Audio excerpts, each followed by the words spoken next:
All right, we're going to take a trip back to ancient China for a story that honestly feels like it could have been written yesterday. It's all about a scholar named Mo Yu and his journey from being this incredibly cynical guy to finding real inner peace. And believe it or not, it might just hold a key for how we deal with our own modern anxiety. So get this. This was basically Mo Yu's catchphrase. His whole outlook on life boiled down to this one single question. Is there any justice in this world? And that's where we begin our story, inside a mind that was totally trapped in a loop of complaint. So, who exactly was this Moyu guy? Well, he lived in a time that was actually pretty prosperous, but somehow he managed to find something to be miserable about everywhere he looked. You could almost call him a professional cynic, a real expert in seeing the absolute worst in every single thing. And look, this wasn't just about seeing the glass as half empty. Oh no. Moye was actively rewriting reality inside his own head to fit his miserable story. His neighbor gets rich, couldn't be hard work, had to be dumb luck. He fails an exam, it's not because he didn't study, it's because the world is unfair. This constant twisting of the facts, it became his own personal prison. This image, man, it just gets to the heart of it, doesn't it? His mindset wasn't just some quirky personality trait, it was causing him deep, genuine suffering. Just try to imagine what that feels like. A mind like a cold, damp well where every negative thought just falls in and gets stuck in the muck. But you know how these stories go. Every transformation needs a spark, a catalyst. And for Moyu, it showed up in a way he completely brushed off at first, in the form of a sleepy old monk selling a ridiculously thin book. Being the ultimate cynic, Moyu just scoffed when he saw the title Spiritual Diffuser. I mean, seriously? It sounds like some kind of ancient self-help gimmick. But it was only one coin. He figured, what the heck, and paid the monk, expecting absolutely nothing. So he opens it up and what does he find?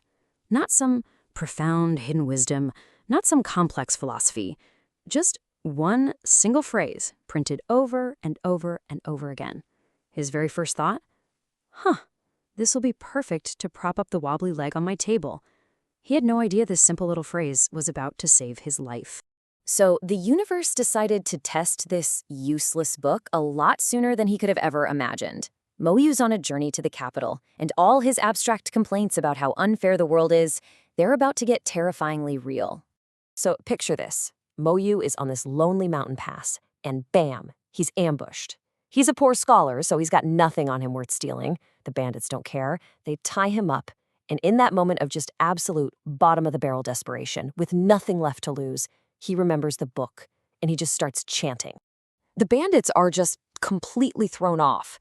They were expecting him to scream, to beg for his life, anything but this. To them, it just sounds like he's either lost his mind or he's trying to signal his buddies with some kind of secret code. But see, Moyu isn't even thinking about them anymore. He's just chanting. At first, it's probably just pure terror, just making a sound.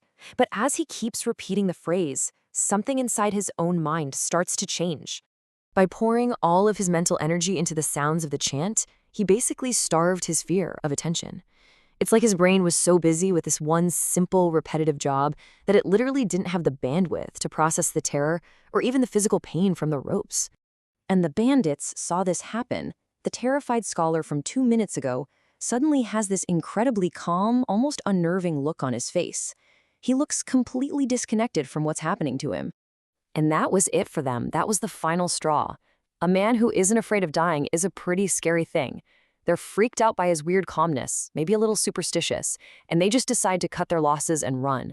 They leave a stunned but totally unharmed Moyu on the path. After surviving that, you can bet Moyu had a bit of an epiphany. He started thinking, okay, if this chant thing can work against actual bandits, what about the little everyday bandits, the small annoyances that are always hijacking my day?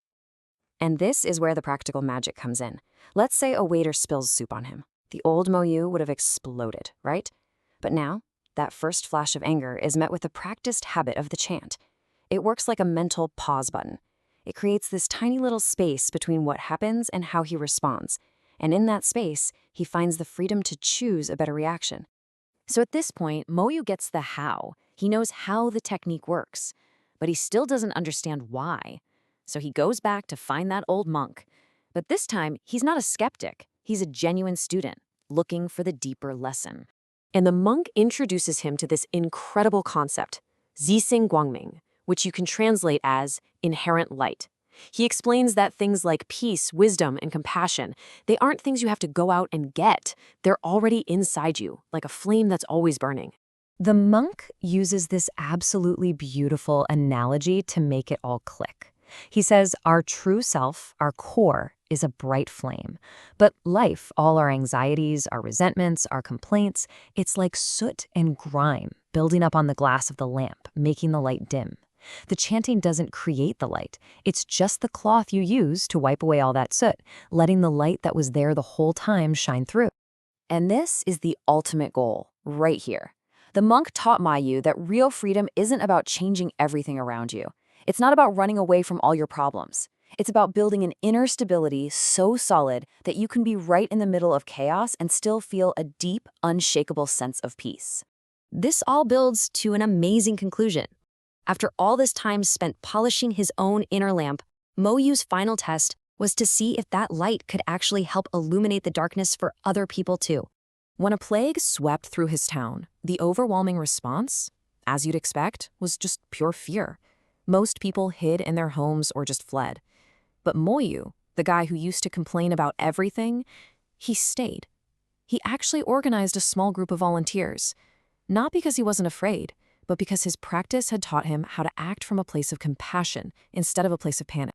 So what this ancient story really gives us is this powerful toolkit for our own modern minds. This practice that Moyu learned, it really is like a pause button for our knee-jerk emotional reactions.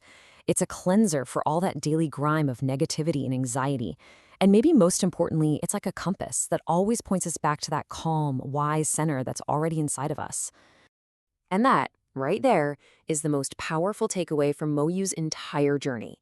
Peace isn't something you have to find or earn or climb a mountain to discover. It's not out there somewhere. The tool to access it, the ability to wipe away the soot and let your own light shine, that's something you're carrying with you right now.